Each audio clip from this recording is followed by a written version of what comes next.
Well, it's a relationship month for you, Aquarius. Hi, I'm Dadhichi from astrology.com.au, and it's July 2018. Take a look here at the very significant Moon-Mars combination, along with the past karma point, against these opposing forces of Mercury, the North Node, or future karma point, and Venus. So the weight of these planets makes it almost impossible for you to escape any sort of relationship involvement, and we can tell that these are somewhat significant by the fact that these planets sit on the nodal axis.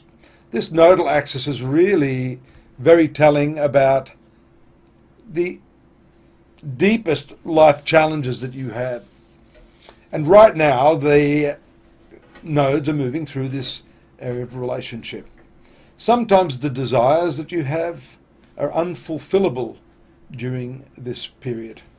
It doesn't matter whether you use your charm, whether you use brute force, shown by Mars, whether you're intellectually clever, shown by the position of Mercury here. Sometimes you just have to grin and bear it. And I also say that if you think deeply enough about this one truth, and that is, you have very little control over others. Now, you can attempt to maneuver, but people are hardwired. That's what astrology tells us.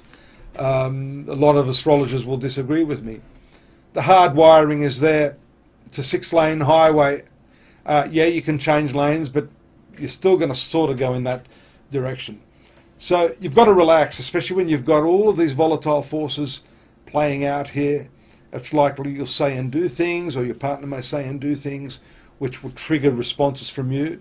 So this combination, at least in the very early part of the month, is all about self-control and not saying and doing things that you might regret.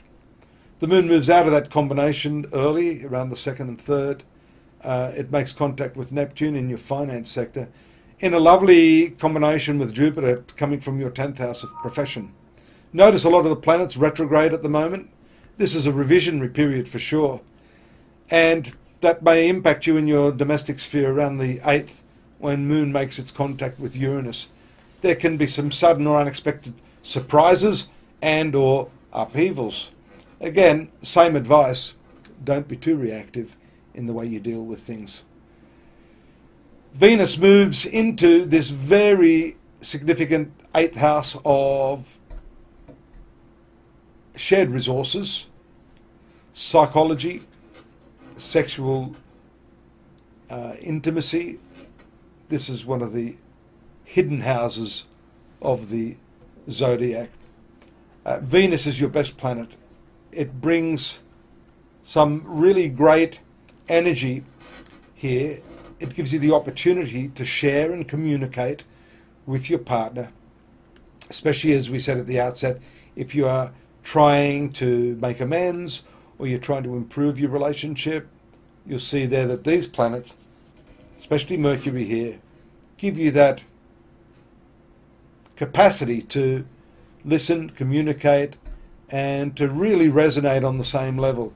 Of course, Venus in this 8th house has quite a few sexual connotations, but I don't want to limit it to that, because this is the house of intimacy, seeing into me and seeing into the other. Look here at the new moon in your 6th house. There on July 13th, 6th house is your place of work, health, paying out your debts. These are the karmic debts, along with these karmic planets. So you see how all of these planets are combining to produce some very, very important payback. And you must do it without thrashing about.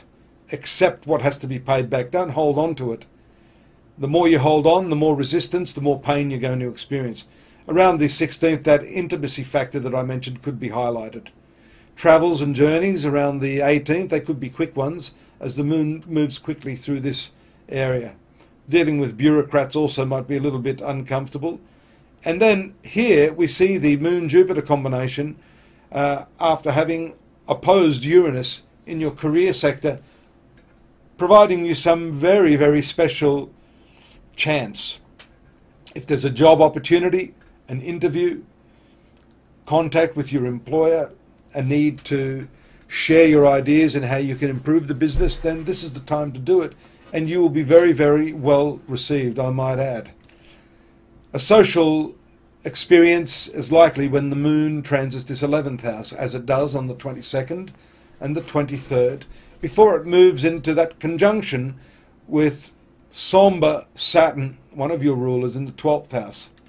There we see you making some sort of deep and reflective analysis of your current circumstances. This, for some of you, may indicate thinking about how you can lessen the workload, get some quality time back. Buying back time is really, really important, Aquarius.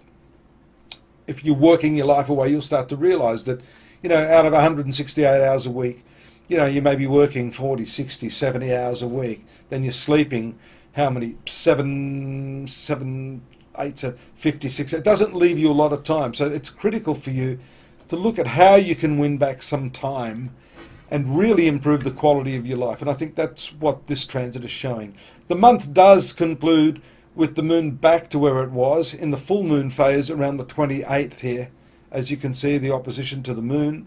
And that is going to bring back a lot of the issues that the month started out with. I'm not going to repeat myself there, except to say that with the full moon being there, this could be a time when you are ready, and when your partner's ready, to really openly lay your cards on the table and to come to that peaceful agreement if you've not been seeing eye to eye.